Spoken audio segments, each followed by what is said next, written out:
할렐루야. 오늘도 은혜 받고 행복하세요. 이렇게 하루를 시작을 할 때 꼭 부르고 싶은 보험성가가 있습니다. 뭐냐면 주님이여 이 손을 꼭 잡고 가소서. 같이 한번 불러볼까요? 오늘 하루도 누구 손 잡고? 주님 손 그냥 잡지 말고 어떻게? 꼭 잡고 놓치지 말고. 주님은 우리 손 잡은 이 손을 주님께서는 절대로 놓지 않으세요. 누가 손을 놓느냐면 우리가 놓아요. 예수님 손 잡았다가 놓았다가 잡았다 놓았다 그러는데 우리 주님의 손 꼭 붙잡고 오늘도 승리하기를 바라면서 이 찬송 같이 한번 부르십시다.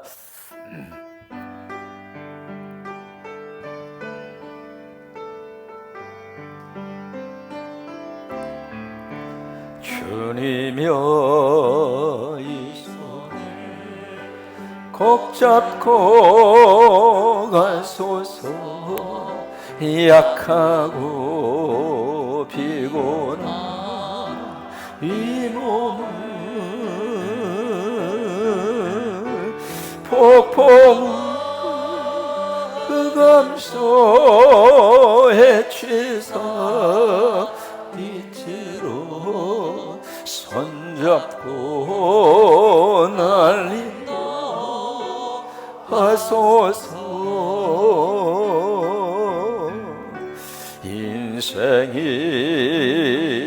힘들고 고난이 겹칠 때 주님이여 날 도와 주소서.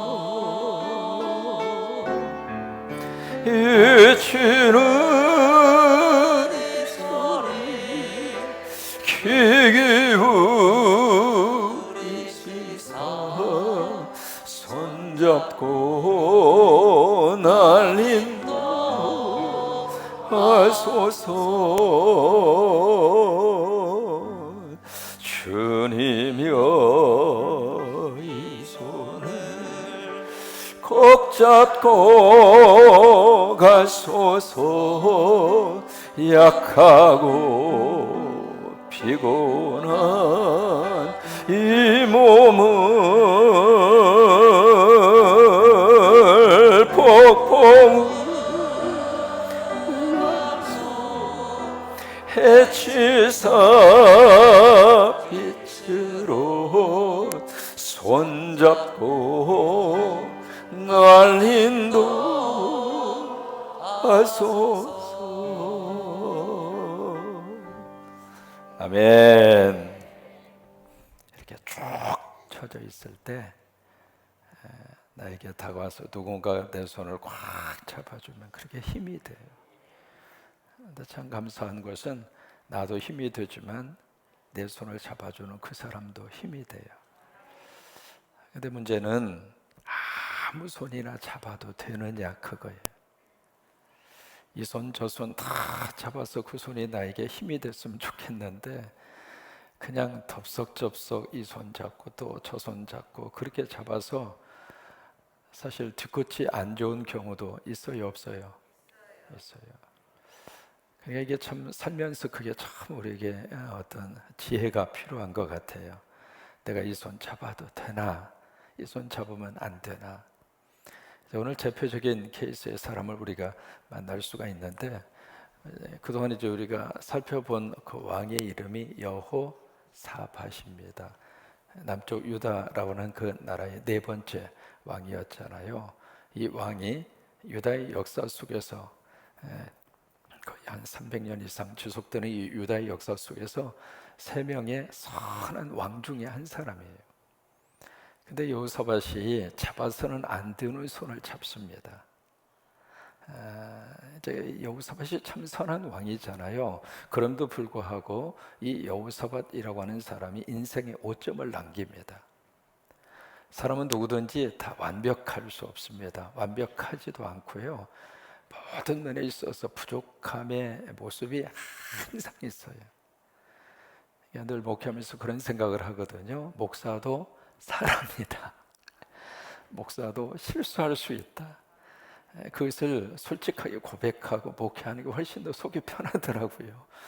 서로 약속했는데 그 약속을 잊어버릴 때도 있고, 심지어 어떤 목사님은요, 앞에서 이렇게 주례를 이렇게 하셨거든요. 그래서 신랑 입장해서 신랑이 딱 들어왔는데 그 다음에 신부 입장을 잊어버린 거예요. 그리고는 이제 여기에 쭉 준비한 원고만 보고 계속 주례를 하다가 보니까 슬쩍 보니까 옆이 헝하거든. 봤더니 신부가 저 뒤에 서 있는 거예요. 그래요. 누구든지 다 실수할 수 있고요. 누구든지 다 약점을 가지고 있는데 여호사밧도 마찬가지입니다. 이 왕도 완벽하지를 못했거든요. 그래서 이분이 몇 가지 실수를 하는데 그 중에 하나가 하나님을 잘 섬기긴 섬겼어요. 그런데 산당을 완전히 없애지를 않습니다. 교회 옆에 태극기를 세워놓고 무당집이 옆에 있는 거하고 똑같은 거예요. 또 하나 여호사밧이 이 잡아서는 안 되는 손을 잡습니다. 그게 바로 누구냐면 아합이라고 하는 사람의 손을 잡습니다. 이 아합은 북쪽 이스라엘의 왕이었잖아요.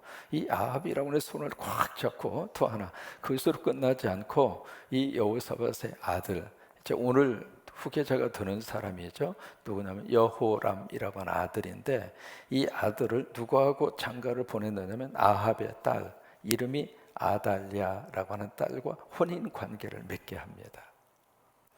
이 일을 누가 주선을 했는가? 아버지가 주선을 합니다. 그러니까 이 아버지 입장으로서는 잡아서는 안 되는 이 아합의 이 딸을 며느리로 데리고 옵니다. 이게 여호사밧의 큰 실책입니다.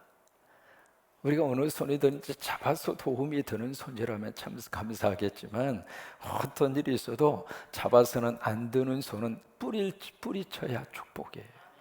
그 손 잡아서 처음에 좋을 것 같잖아요. 처음에 이익이 될 것 같죠? 그런데 끝이 안 좋아요. 우리가 이 남북한의 관계도 똑같은 원리로 흘러가는 것 같아요. 우리가 남북한 그 관계 속에서 가장 많이 나오는 단어가 우리 민족끼리. 이게 2000년 6월 15일, 그래서 6.15 선언이라고 그러잖아요. 그 6.15 선언을 보더라도 우리 민족끼리라고 하는 단어가 2번 나옵니다. 그 단어가 얼마나 좋아요. 이게 우리 민족끼리 서로 번영하고, 우리 민족끼리 서로 왔다 갔다 하고, 우리 민족끼리 서로 통일을 이루고, 그게 얼마나 좋은 단어인데 해석에 문제가 있어요. 북한에서 생각하는 우리 민족끼리는 이쪽에 있는 모든 것, 미군 다 철수하고 한미 군사 동맹 관계 다 파괴시키고, 그러고 나서 이제 우리끼리 그것을 가지고 있는 단어로 그렇게 쓰고 있거든요. 근데 우리가 생각하는 우리 민족끼리는 그게 아니잖아요. 서로 민족끼리 왔다 갔다 하고, 민족끼리 도와줄 일 있으면 도와주고, 순수한 의미에서의 동기에서의 우리 민족끼리인데 벌써 해석 자체가 다른 거예요. 그러니까 이게 남북한의 관계가 굉장히 힘들어요. 멀리 할 수도 없고 가까이 할 수도 없고. 근데 여기 여호사밧이라고 하는 사람은 북쪽의 이스라엘 아합하고는 절대로 손을 잡아서는 안 되는 사람인데, 그 손에 손을 잡고 그것으로 끝나지 않고 그의 딸을 며느리로 맞이하는 그 실책까지 여호사밧이 합니다. 그리고 네 번째로 여호사밧이 무슨 실책을 했는가? 후계자를 잘못 세워요. 그래서 후계자로 세운 사람이 여호람이라고 하는 이 아들을 후계자로 이렇게 세우게 되는데, 여러분 한번 2절에 보시면은요, 이 여호사밧의 아들이 여호람만 있었던 게 아닙니다. 거기에 6명의 아들들의 이름을 쭉 기록을 하고 있거든요. 그러면 이 아들들의 이름을 왜 기록을 했을까? 괜찮은 아들들이 여호람 말고도 6명이나 있었다, 그 말이에요. 근데 그 아들들을 다 옆으로 제껴놓고 여호람을 왕으로 세우는데, 그 왕으로 세운 그 이유가 딱 하나입니다. 바로 뭐냐면, 자, 몇 절이냐면 3절입니다. 3절에 보시면 여호람은 장자이므로 왕위를 주었다. 그거 외에는 여호람을 왕으로 세울 만한 이유가 없었다, 그 말이에요. 그런데 이스라엘 역사 속에서 장자가 반드시 왕이 된다, 그게 아니에요. 다윗의 후계자를 이었던 솔로몬이 장자가 아니거든요. 그러니까 장자이기 때문에 왕권을 줘야 된다. 그건 설득력이 없습니다. 그래서 이제 결국 이 여호사밧은 후계자를 잘못 세웁니다. 여호람을 세우게 되거든요. 근데 여호람의 부인이 누구냐면 아달랴입니다. 이 아달랴가 어느 출신이냐면 아합의 딸이잖아요. 그러면 아합의 부인이 누구였느냐면 그 유명한, 기억하세요? 누구예요? 이스벨입니다. 그 이스벨이 어떤 사람이었는가? 옛 바알의 딸이었단 말이죠.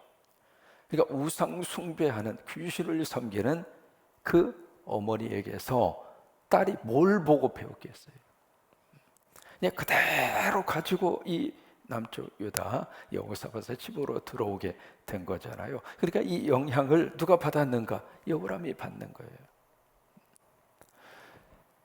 그래서 이 아달랴의 이 영향을 그대로 여호람이 받게 되잖아요. 되면서 참 이게 지난번에도 말씀드린 것처럼 결혼은 격혼이 아니라 바로 뭐라고 그랬어요?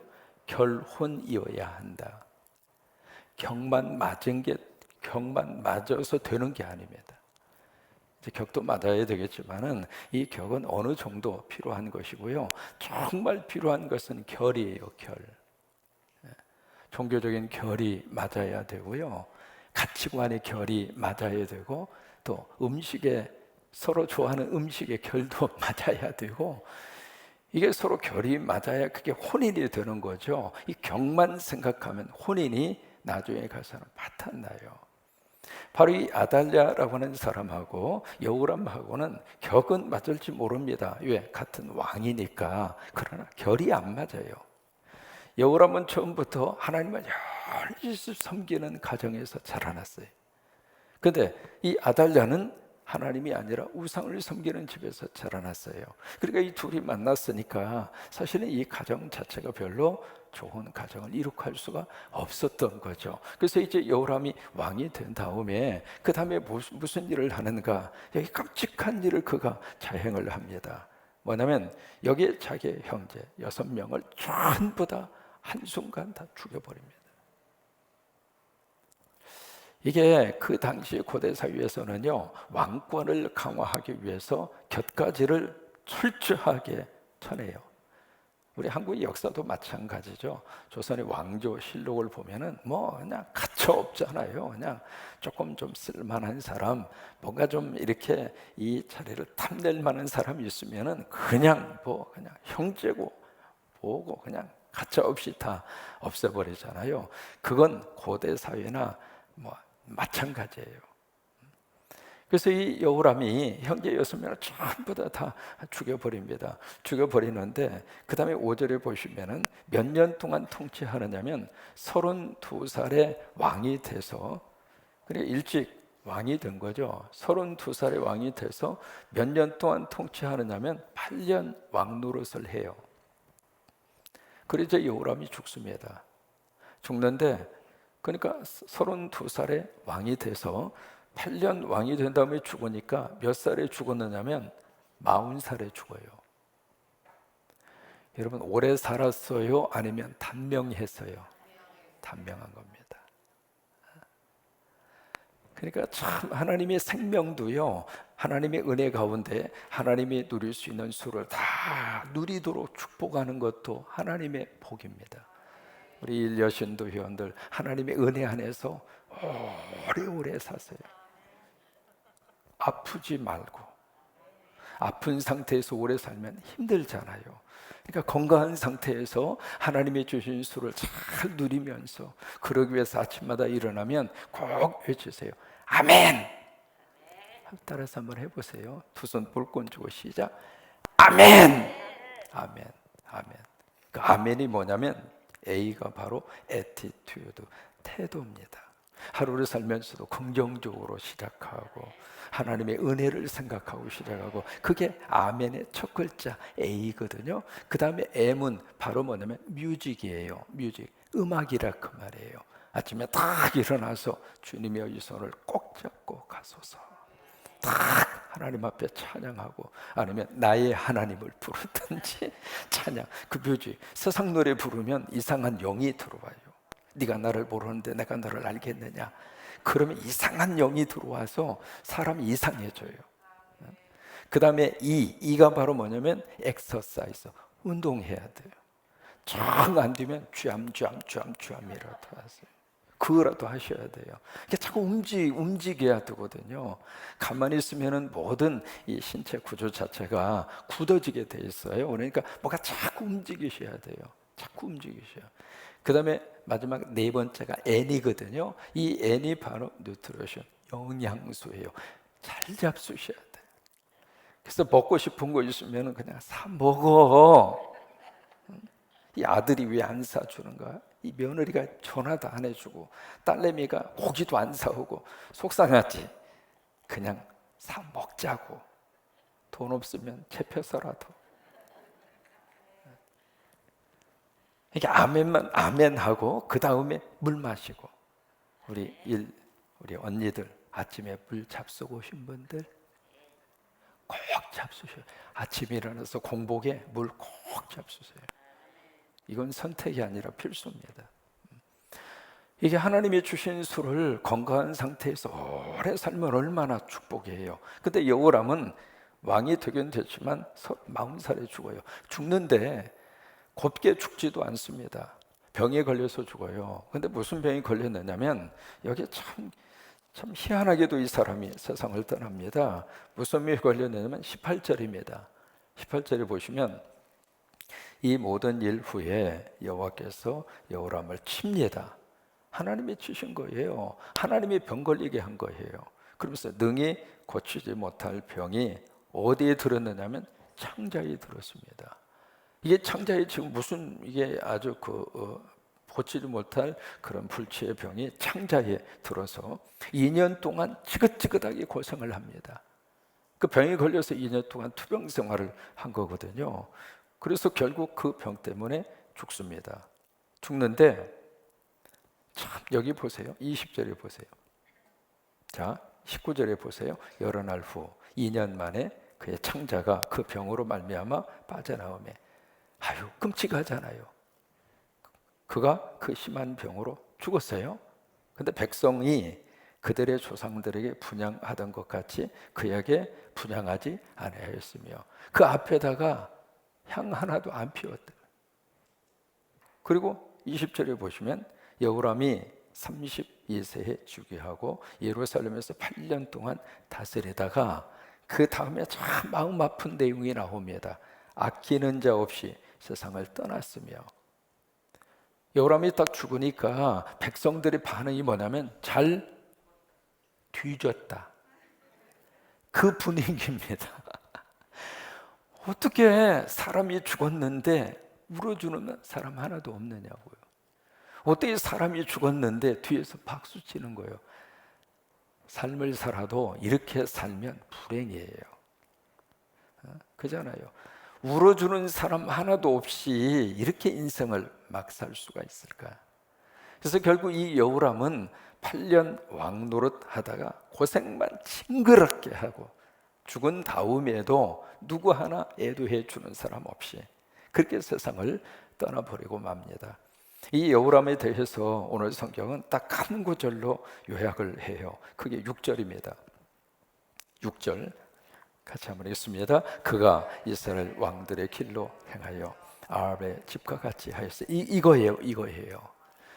아니 이쪽에 남쪽 유다의 왕이 있잖아요. 대한민국의 대통령인데 이 대통령이 통치를 하고 이 모든 것을 하는 것은 꼭 북쪽의 정권을 그대로 따라서 한단 말이죠.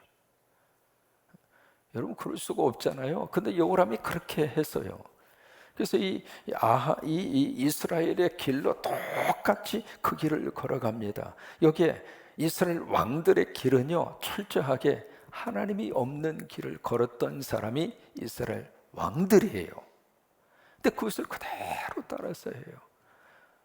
만약에 대한민국에서 북한처럼 여기저기에다 막 동상을 세워놓고 그 동상 앞에서 아침마다 가서 참배를 하게 하고 여러분 그런 일이 벌어진다면 이게 제대로 된 정권이겠어요? 그럴 수가 없잖아요. 근데 여호람이 그 짓을 한 거예요. 그래서 6절에 계속 보십니다. 이스라엘 왕들의 길로 행하여 무슨 집과 같이 했느냐면 아합의 집과 같이 한 거예요. 이것이 그의 아버지 여호사밧이 잡아서는 안 되는 손을 꽉 잡은 다음에 아들도 그 손을 잡은 거예요. 그래서 아합의 집과 같이 하였으니, 그 다음에 중요합니다. 그 이유를 설명을 하거든요. 이는 왜냐하면 그 뜻이죠. 아합의 딸이 그의 아내가 되었음이니라. 잡아서는 안 되는 손, 그 손을 잡았어요. 그래서 그 손을 잡고 혼인 관계가 된 거죠. 그러면서 그가 여호와 보시기에 악을 행하였다. 결국 이것 때문에 여호람이 그렇게 마지막에 비참하게 세상을 떠납니다. 자, 요약합니다. 여러분, 어떤 경우가 있어도 주님이 내 손을 잡아주시는 것은 복입니다. 힘들 때마다, 그리고 어려울 때마다, 그리고 두 손이 쭉 쳐질 때마다, 와서 이제 예배할 때마다 성령님이 내 손을 꼭 잡아주시고, 때로는 이 손이 올라갈 수 없을 정도로 아플 때가 있잖아요. 그럴 때에도 와서 예배 드리다가 하나님이 힘 주셔서 두 손 반짝 들고, 그렇지, 오늘 하루도 내가 주의 손 잡고 승리하며 살리라, 아멘 하고, 그리고 예배 드리고 가고 다시 하루를 살고. 여러분, 그게 복입니다. 아무리 급하다 할지라도 잡아서는 안 되는 손은 안 잡아야 돼. 그 손 잘못 잡으니까, 아버지가 그 손을 잘못 잡으니까 아들 때에서 이 집안이 완전히 망조가 들잖아요. 그래요. 오늘도 주님의 손 꼭 붙잡고 승리하는 여러분 모두가 되시기를 주의 이름으로 축원합니다. 다시 한번 우리 찬양하십니다. 주님의 이 손을 꼭 잡고 가소서.